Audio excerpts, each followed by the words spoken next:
Welcome, everyone, to the Whovians cast. I am your host, Matrixlord212, and I'm with Daniel. What's up, Daniel? Hello. All right, Daniel. So, World Enough in Time, the 11th episode of Series 10 of Doctor Who. What did you think? I loved it. I loved it from the very beginning. I saw it. I loved it started off with, we saw the outside of the ship, and it was a really big ship. And we saw this black hole. I love black holes. You know, to me, black holes are like a portal to everything that ever was or ever will be. Mm-hmm. I see it as it's like a portal to the entire omniverse. You know, as long as you know how to navigate through it, you can end up anywhere, anytime, in any universe. You know, I love black holes. You know, I think it's very fascinating, and then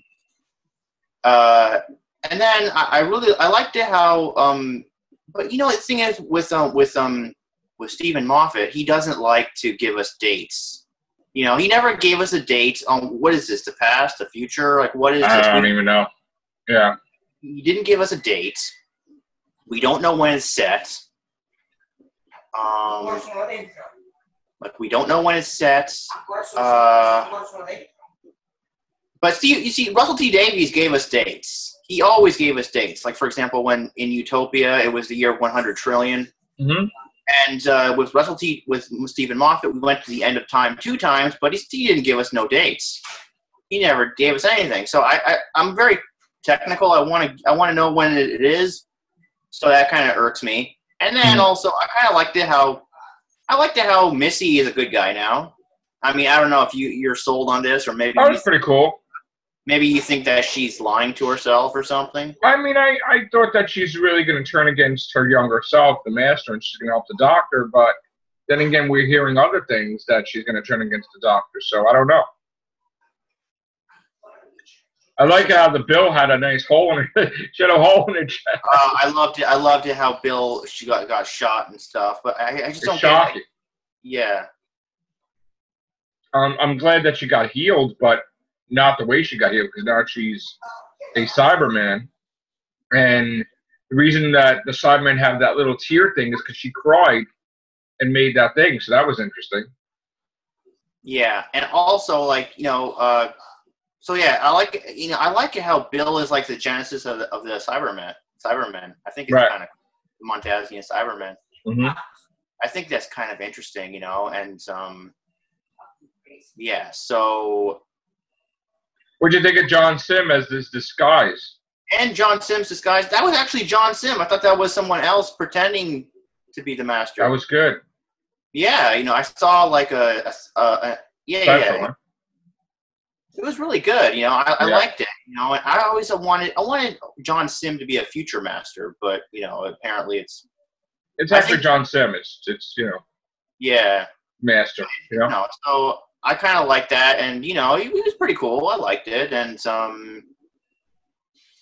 you know, and this whole thing, you know, I just like the whole thing with everybody in the hospital going, you know, like pain.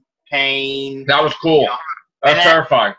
It's terrifying, and then they're like the patients are like, you know, kill me, and I'm like, oh boy, they're in severe pain. They want to be killed. Like, how much pain do you have to be in order for you to wish to die, you know? Yeah. Like, that was amazing. I just don't like that. I mean, in a way, I kind of don't like that because I'm like, oh my god, that could be anybody, you know? I mean, that's kind of creepy, right? Yeah, that could be anybody, you know? And it's not really the nicest thing in the world to see, and it kind of freaked me out for a little bit. And so I'm like, yeah, they kind of went a little bit too far with that, you know? Oh, you think so? Yeah, I think they went a little bit too far with that. Okay.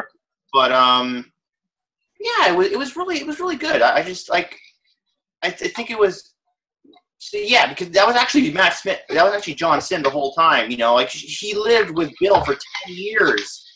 Yeah, it was 10 years. Like I heard John Sim in an interview. He even said it was 10 years he was down there with Bill. Wow. And I'm like, wow, man, that is so cool. And they actually showed how they got John Sim ready in all the prosthetics to look like that old guy, you know, and you know, that was kind of cool. You know, it's nice to know that she lived with him for like 10 years, and like I want to know how he got off of Gallifrey, you know. Maybe we'll find that out. And I really like how they're gonna make an alliance. You know, all the masters, both masters and the Doctor are gonna make an alliance.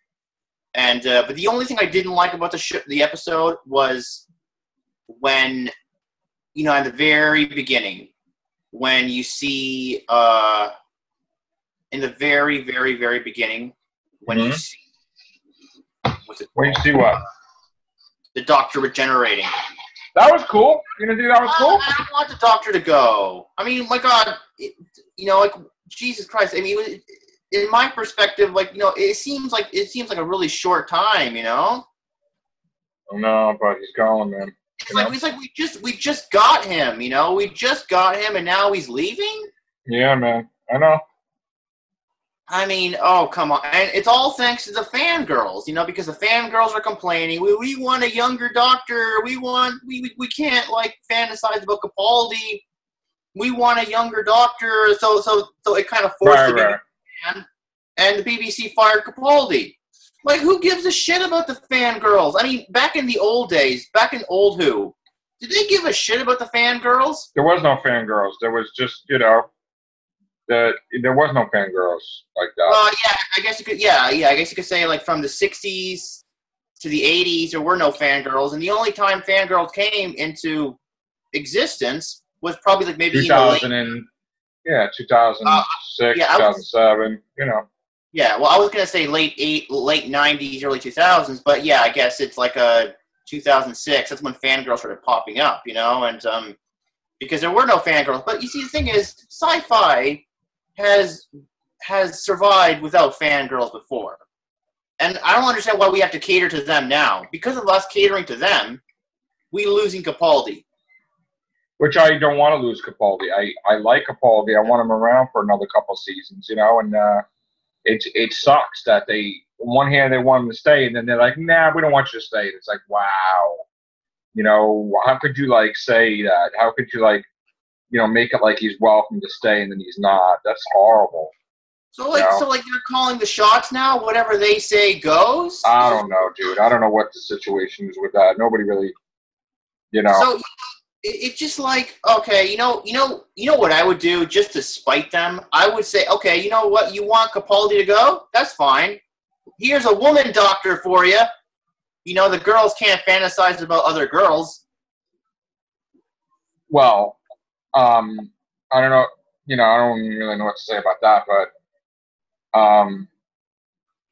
I wouldn't think that would be the way to do it. But you know, whatever. Yeah. I mean, we'll see how. We'll see what happens with the next Doctor, and you know. And Agent Carter is out of there. The girl. I know she's out of the running. I know. I don't know why she quit. She really wanted to be the Doctor. I don't know either. I mean, maybe she's got another project she's working on or something, you know. Oh yeah, that's sad, you know, and yeah. But the way it ended with Bill being a Mondasian Cyberman, she's like, you know, I don't think she's gonna stay that way. I think she's gonna be restored back to normal. Yeah. I think she's gonna be restored. So this is a prequel to the 10th Planet. I believe so. You know, Genesis of the Cybermen, so you know. That's really interesting, you know, that's cool. I mean, I enjoyed the episode. It was perfect 10 for me. So yeah. He's 10 out of 10. Yeah, I don't see anything wrong with the episode at all. I mean, I was completely happy with it, you know. So yeah, but I wish they explained a little bit more. Like, why are those people on that ship? You know, like, what, did it come from Mondas or did it come from Earth?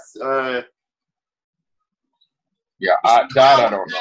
I always had this theory that said, you know, okay, like, you know how one time we saw a Cyberman and there was a human skull inside of it?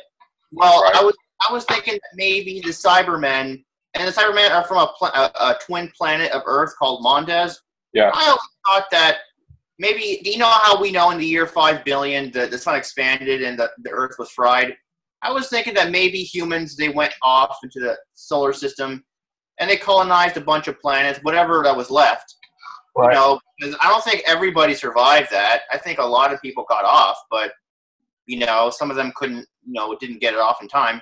Anyway, some of them didn't, you know, they went off, and some of them colonized a planet and they called it Mondaz. Others colonized a planet and they called it Skaro. And then after centuries and centuries of conflicts, humans of Skaro became Daleks. You know, a man called Davros turned what was left into Daleks, and you know, eventually, the Mondazian Cyber, you know, the people of Mondaz became Mondazian Cybermen. They just upgraded themselves. Didn't happen like that though. Like what you talking That's about. how I always thought of it, like that. You know, it would be interesting if that happened. And or another theory: what if Time Lords are actually future humans? I mean, they look pretty much like humans. They have two hearts. They have, like, the hearts are exactly where human hearts are supposed to be. They look human. I mean, they could be the future of humanity. I don't think so. Because they wouldn't have them try to take over the Earth with Gallifrey if they were the same planet. Time Lords would know that, and it would be a paradox. So it'd be like the Toggle thing. See, that's why Time Lords, Daleks, and Cybermen are so interested in Earth, because they're like, wow, this is what they know this is where we came from, and they want to explore where they came from. Yeah, but they didn't come from there, though. That's the whole point. That's, you know, they just the Doctor's favorite planet is Earth, and that it just so happens that when people mess with him, they go to Earth. They try to screw around and mess with the Doctor that way because they know he loves Earth. So maybe they know that he's that he knows that he's like half part human, like the. I mean, I don't know if that's even canon anymore. I mean, that was just for that one episode, you know. So the Doctor lies. You don't know, you know, or the TARDIS lies in that case, or whatever. So. Yeah. Oh, also, you know that episode of Torchwood? You know, you watched Torchwood before, right? Yeah. You know that episode of Torchwood where there was this guy that was abducted, and like he was away from Earth for like a few months, but in his perspective, it was like yeah, and he was like screaming in agony and pain, and yeah, I remember that. And like when he came back and he was talking to Gwen Cooper, he was all burned and scarred. Yes, yeah, that was creepy. And then he said something like, you know, he was on a planet, but the planet was on fire, like the whole planet was on fire, and you know, like the flames were burning him. And there's a theory out there that the man who pulled the guy from the flames is actually the Eighth Doctor. The Eighth Doctor was the guy who pulled the other guy from the flames. I don't know about that. That was an interesting theory. You know, I like that, and it'd be kind of cool if that was true. And there's another theory that says like the Seventh Doctor know about the Time War. You know, I would give you that, but you said you didn't want any videos, so. No, yeah. The Seventh Doctor. I mean, the thing is, you can play the argument that the Seventh Doctor, before he regenerated, the Daleks welcomed him to Skaro to get the remains of the Master. So there was no time war with the Seventh Doctor. That's canon. I mean, things may have happened where he tricked Davros into blowing up the sun and destroyed Skaro, but then they had Skaro back in the Eighth Doctor's first adventure. So definitely the Seventh Doctor was not in the Time War at all. It was supposed to be the Eighth Doctor the whole time, but then Moffat didn't want that Doctor to be the one to push the button and do this, and then he tried to change it and make it like it was the Ninth, but we all know that the Ninth Doctor didn't do it because he just regenerated in Rose. He just appeared. So, the fact that they had to create another Doctor, which I'm not happy about. I just wish they would have left it alone. They made it that the Eighth Doctor was the one that had to do that, and then they had a crossover between the 8th, the 10th, and the 11th. Yeah, wait 1 second. I'll be back. 1 second. Well, we're going to go anyway, Daniel, so thank you guys. Take care. Bye for now. Take